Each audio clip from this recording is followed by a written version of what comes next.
नमस्कार, आप लोग देख रहे हैं प्यारा नेताजी का दूसरा एपिसोड और मैं हूं साक्षी सहनी। मेरे साथ इस वक्त मौजूद हैं एमएलए साहब अरविंद गुप्ता जी। अरविंद जी, सबसे पहले आपका बहुत बहुत स्वागत है प्यारे हाँ, नेताजी के नमस्कार दूसरे जी। एपिसोड में। अरविंद जी, एक बेसिक चीज है कि जम्मू कश्मीर में हाल ही में ये देखने को मिला, नायब तहसीलदार की पोस्ट निकली हुई थी जिसमें उर्दू को मैंडेटरी रखा गया था। ऐसे में हमने देखा कि एडवर्टीजमेंट्स के बाद जम्मू कश्मीर में भारतीय जनता पार्टी हो, एबीवीपी हो या फिर अदर स्टूडेंट्स यूनियन हो, सबका यही कहना था कि भाषा के आधार पर भेदभाव हो रहा है। आप सभी ने प्रोटेस्ट भी किया और आप लोगों के धरने के बाद, खासकर सभी एमएलए के धरने के बाद ये देखने को मिला कि कैट ने जेकेएसएसबी को मजबूर कर दिया कि अब वो अपना फैसला जो है वो बदल दे। ये देखकर आपको कैसा लगता है कि इतना बड़ा इम्पैक्ट हुआ है इसकी वजह से? आपने देखा होगा कि इशू काफी देर से हो रहा था कि बच्चों के एग्जाम में उर्दू कंपलसरी था। जी। उसके लिए हमने स्टार्टिंग से संघर्ष शुरू किया। एबीवीपी ने, हमारे युवा मोर्चा ने संघर्ष शुरू किया कि ऐसा नहीं होना चाहिए। हमने उसके बाद एक हमारा जो विधायक दल था, सीनियर लोग थे, वो मुख्यमंत्री जी से भी मिले, उन्होंने भी आश्वासन जी दिया जी, कि ऐसा मेमोरेंडम दिया था आप सबने। ऐसा जी ऐसा नहीं होगा। जी। लेकिन उनकी जो स्माइल थी उसमें लगता था उस दिन की कोई पॉजिटिव नहीं है, लेकिन उन्होंने उस पर कोई संज्ञान लिया नहीं। तो वो कंटिन्यूसली चलता रहा। फिर हमने पार्टी हाईकमांड ने, हमने यहाँ पे बैठ के, क्योंकि जितने 29-28 विधायक हैं, हम जम्मू कश्मीर की बात करें तो हम जम्मू से 28 विधायक हैं जो जम्मू से हैं। जब यहाँ पे जम्मू के हित की बात आएगी तो हम वहाँ पे सारे एक इकट्ठे 28 के 28 विधायक खड़े मिलेंगे।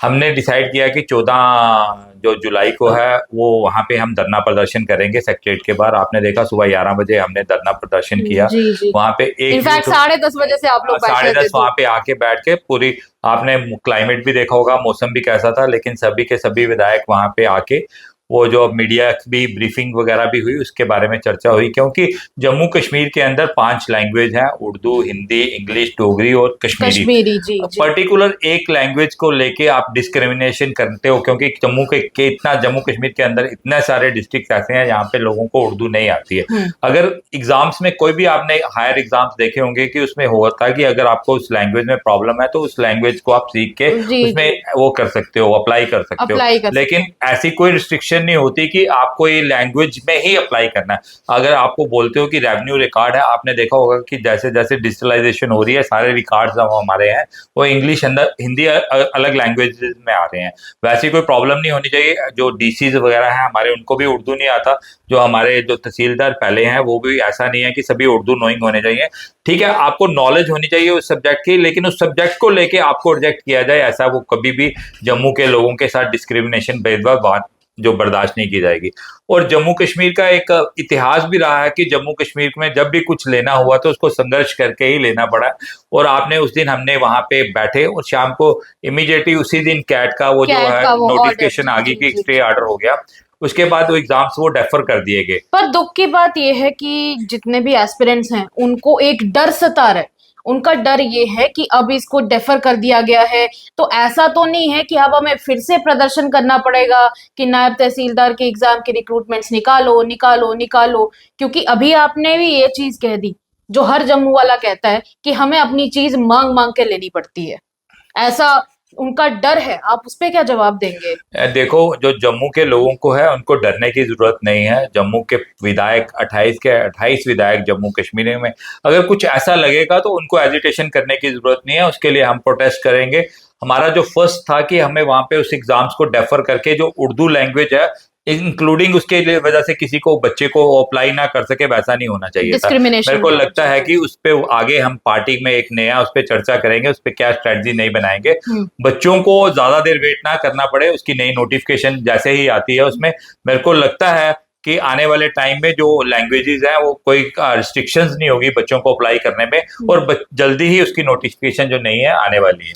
जम्मू कश्मीर के बच्चों की बात करें, अभी जम्मू के जितने भी बच्चे हैं वो कह रहे हैं कि एक तरफ चलो अच्छी बात है कि अपनी तरफ से बीजेपी अपना काम कर रही है, पर हमें अगर स्टेटहुड मिल जाए तो कहीं ना कहीं हम सभी बच्चों के लिए जो जॉब्स हैं वो कहीं ना कहीं सुरक्षित हो जाएंगी। हमें इस बात की चिंता नहीं रहेगी कि कोई बाहर का यहाँ पर आकर हमारी हिस्से की नौकरियां ले जाए। आपको क्या लगता है कि कब तक सेंटर स्टेटहुड यहाँ पर ग्रांट कर सकती है? क्योंकि राहुल गांधी जी ने भी अब मॉनसून का सत्र शुरू होने से पहले ही लेटर लिख दिया प्रधानमंत्री जी को, तो क्या कहेंगे? आपने देखा होगा कि ये चर्चा कुछ खित्ते में ही है स्टेटहुड की, लेकिन अगर आप युवा को देखें तो युवा और जितने भी हमारे बिजनेस कम्युनिटी वगैरह है, सारे जो हैं प्रेजेंट सिनेरियो के हिसाब से खुश हैं, क्योंकि जम्मू कश्मीर के अंदर जितनी डेवलपमेंट जम्मू को लेके, आपने पहले देखा होगा कि 2014 से पहले जम्मू को हमेशा डिस्क्रिमिनेशन की जाती थी। जी जी। अगर 1 रुपया दिल्ली से आता था तो 80 पैसे जो है वो श्रीनगर के अंदर जाते थे, 20 पैसे।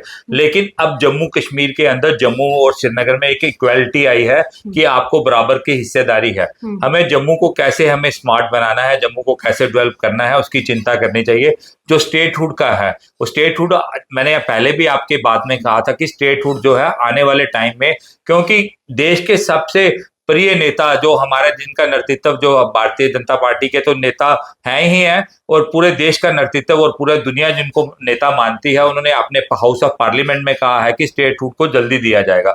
मेरे को लगता है कि ये हमारा विषय जो है वो है नहीं है, वो मेरे को लगता है कि जल्दी ही आने वाले टाइम में जो स्टेटहुड है वो जम्मू कश्मीर को उचित समय आने पे स्टेटहुड भी मिल जाएगी। और जम्मू कश्मीर के अंदर जितनी डेवलपमेंट हो रही है, क्या जम्मू के बच्चों के राइट्स के लिए, और जम्मू के, मेरे को जम्मू आपने देखा होगा कि एक एजुकेशन हब बन गया हुआ है जम्मू, जिसको मंदिरों का शहर कहते थे, मंदिरों के शहर के साथ जम्मू एक एजुकेशन हब है। IIT जम्मू के अंदर है, IIM जम्मू के अंदर है, एम्स भी जम्मू के अंदर है।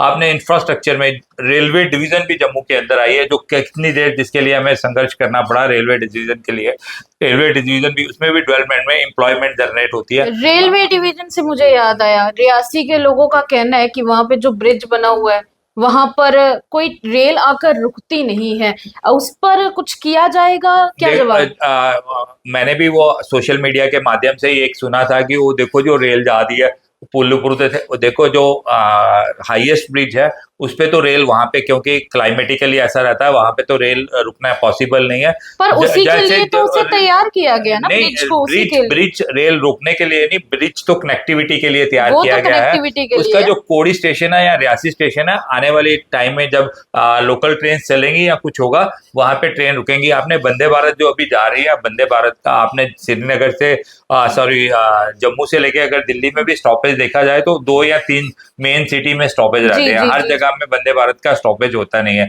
लेकिन जो लोकल ट्रेन आगे, आपने देखा होगा अभी जो ट्रेन श्रीनगर के लिए जा रही है वो रियासी से जा रही है, कटरा से, और आने वाले टाइम में सितंबर में उसमें जब जम्मू के अंदर 2 या 3 प्लेटफॉर्म शुरू हो जाएंगे, वो ट्रेन जो है जम्मू के अंदर से जाएगी, उसके बाद एक स्टेशन उसका कटरा भी रहेगा।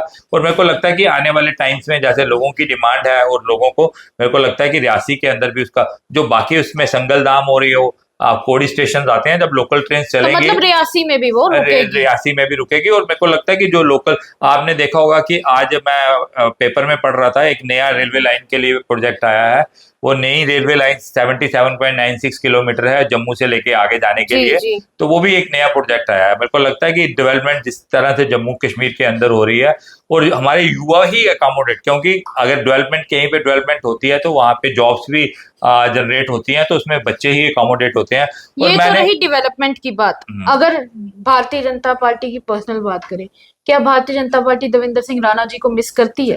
भारतीय जनता पार्टी भी देवेंद्र सिंह राणा जी को मिस करती है। मैं उनको पर्सनली आइडियलाइज करता था, मैं उनको अपना गुरु मानता था। इसलिए आपसे पूछे क्योंकि आप उनके साथ बहुत कनेक्टेड लगते हैं। मेरा भारतीय जनता पार्टी से अलावा भी जब वो दूसरी पार्टी में थे, मेरा उनके पारिवारिक रिलेशन थे, जी कनेक्शन था, एक कनेक्शन था। मैं उनको, उनकी बेटी देवयानी बड़ा अच्छा कर रही है, आपने देखा होगा कि हमेशा वो पब्लिक के बीच में रहती है। और पूरे मेरे को उनको, उनके देवयानी के अंदर भी मैं देवेंद्र राणा जी की झलक देखता हूँ कि जिस तरह से उसका वर्किंग स्टाइल है वैसे ही वो काम करती है। तो देवेंद्र राणा जी एक बड़ी सेटबैक है भारतीय जनता पार्टी के लिए भी, हमारे लिए भी। काफी ग्रूम्ड, काफी मैच्योर्ड, काफी सीजन्ड वो लीडर थे। लेकिन बदकिस्मती हमारी रही कि जैसे ही असेंबली की फॉर्मेशन हुई तो वो इमीडिएट ही उसके 31 अक्टूबर को उनकी, वो हमारे बीच में से चले गए। उनकी कमी, अभी उनकी कमी तो हमें महसूस होती रहेगी। ऐसे ही हमारे एक सीनियर लीडर शमशेर सिंह मनाज जी थे, उनका भी मार्गदर्शन, और राज्यसभा में मेंबर रहे, हमारे पार्टी के अलग अलग पदों में रहे, उनकी कमी भी हमें महसूस होती रहेगी। अब रही बात कविंदर गुप्ता जी की, हाल ही में उन्हें लद्दाख का LG अपॉइंट किया गया है। कैसा लग रहा है कि एक जम्मू का लीडर, वो भी कर्मठ, क्योंकि हमने देखा है कि जब वो एक इस तरह की लीडर, मतलब इस तरह की पोस्ट पर नहीं भी थे, टिकट उनको नहीं भी मिली थी, उसके बावजूद वो लगातार दफ्तर आते थे, रोज दफ्तर आते थे। तो कहीं ना कहीं एक कर्मठ होने का एक फैक्टर उनके अंदर देखने को मिलता था। कैसा लग रहा है कि जम्मू कश्मीर का एक कर्मठ कार्यकर्ता अब लद्दाख में जाएंगे और वहां सर्व करेंगे? आ, जैसे मैं भारतीय जनता पार्टी की बात करता हूँ ना कि हमेशा संघर्ष करके इन्होंने कुछ लिया है जम्मू के अंदर, ऐसे ही कविंदर गुप्ता जी ने पूरी जिंदगी में संघर्ष किया है। 2005 में कॉरपोरेशन, उसके बाद इन्होंने एक बार इनको टिकट मिली, किसी रीजन से इनकी टिकट कट गई, फिर दूसरी बारी टिकट हुई, नहीं हुई, तीसरी बार। लेकिन मैं कविंदर जी के साथ मेरी जो क्लोजली इंटरेक्शन रही, मैं उनको अपना बड़ा भाई दोस्त कह सकता हूँ। जी 2012 जी के जी बाद जी जी। हम कंटिन्यूसली इकट्ठे रहे। 2014 में चुनाव हुए जम्मू कश्मीर के अंदर, तब भी हम इकट्ठे काम करते थे। लेकिन उनकी उस टाइम भी टिकट जम्मू वेस्ट से वो चाहते थे, उसको ना मिलके तो गांधीनगर से मिली, लेकिन उनको टिकट नहीं मिली। लेकिन वो पार्टी के इतने कर्मठ कार्यकर्ता थे, उन्होंने कभी रिजेंटमेंट उनके फेस में ऐसा नहीं आया कि मेरे को पार्टी ने। और वही रीजन था कि 2019 के बाद जब अपना एब्रोगेशन ऑफ आर्टिकल 370 के बाद, अभी भी 2024 के, तो उन्होंने और अलग अलग पद में रहे। पहली बारी वो स्पीकर के रूप में उन्होंने काम जी किया जी, स्पीकर और के बड़ा रूप में। अच्छा परफॉर्म किया। उसके बाद डिप्टी सीएम डिप्टी रहे, सीएम। लेकिन 51 दिन के लिए रहे, लेकिन उसमें भी बड़ी अच्छी परफॉर्मेंस रही। बड़े शायद स्वभाव के थे, लोगों के साथ मिलना जुलना। सबसे ज्यादा जो उनके प्लस पॉइंट था, उनके दरवाजे हमेशा लोगों के लिए खुले रहते थे। किसी को परमिशन लेने की जरूरत नहीं पड़ती थी कि मैं कविंदर जी के घर जा रहा हूं तो मेरे को दरवाजा अंदर से फोन करके कविंदर जी बोलेंगे कि आपने अंदर आए। वो कार्यकर्ता के रूप में काम किया और कार्यकर्ता की वो इज्जत करते थे। तो फिर कविंदर जी आपने के लिए जी जी। 2024 में आपने देखा जब चुनाव हुए तो उनको टिकट नहीं दी गई, वो निराश नहीं हुए। उन्होंने पार्टी पे और पार्टी के नेतृत्व पे पूरा पूरा विश्वास था। विश्वास रखा, जी और जी। अब कल परसों मुबारकगढ़ी हम इसी ऑफिस में यहीं पे मल्होत्रा अपना कुलभूषण जी मल्होत्रा के जी। ऑफिस पास बैठे हुए थे, यहाँ पे मोत्रा जी के पास कविंदर जी से मैं बात कर रहा था। उसी से 10 मिनट पहले मैं जाके गया तो मेरे को वापस फोन आता है किसी का कि कविंदर जी के। ये हमारे लिए और हमारी पार्टी के लिए और कार्यकर्ता के लिए इससे बड़ी खुशी की बात कोई नहीं हो हम्म। सकती कि जो संघ से तैयार किया और भारतीय जनता पार्टी से तैयार किया हुआ व्यक्ति जो एक एलजीयूटी का जो है वो लेफ्टिनेंट गवर्नर बनेगा। कुविंदर जी को और उनके परिवार को इसके लिए हार्दिक बधाई और शुभकामनाएं। और कल आपने उनको देखा होगा कि वो कितने भावुक होके कार्यकर्ता के जी प्रति जी। 2-3 बार वो अपने भाषण में रो पड़े, क्योंकि रो मेरी पड़े, मीटिंग जी थी जी। तो मैं उठ के कविंदर जी से पूछ के चला गया था। हम्म। ऐसे कार्यकर्ता जो ऐसे कार्यकर्ता और ऐसे नेता जो कार्यकर्ता को भी अपने बराबर समझते हैं, उनके लिए तो एक सलूट है। और भारतीय जनता पार्टी में ऐसे ही कर्मठ कार्यकर्ता हैं। और मेरे को लगता है कि पार्टी पे विश्वास होना और अपने नेतृत्व पे विश्वास होना उसी का कारण है कुविंदर गुप्ता जी आज यहाँ पे हैं। चलिए, बहुत बहुत शुक्रिया सर। प्यारे नेताजी के दूसरे एपिसोड में आपने हमारे साथ इतना समय व्यतीत किया, बहुत सारी बातें शेयर की, उसके लिए बहुत बहुत धन्यवाद। तो फिलहाल के लिए इतना ही, प्यारे नेताजी के दूसरे एपिसोड में इतना ही। फिलहाल के लिए मुझे इजाजत दीजिएगा, मिलेंगे आपसे तीसरे एपिसोड में। तब तक के लिए देखते रहिए तमाम अपडेट्स के लिए द न्यूज साक्षी सानी को दे इजाजत। नमस्कार।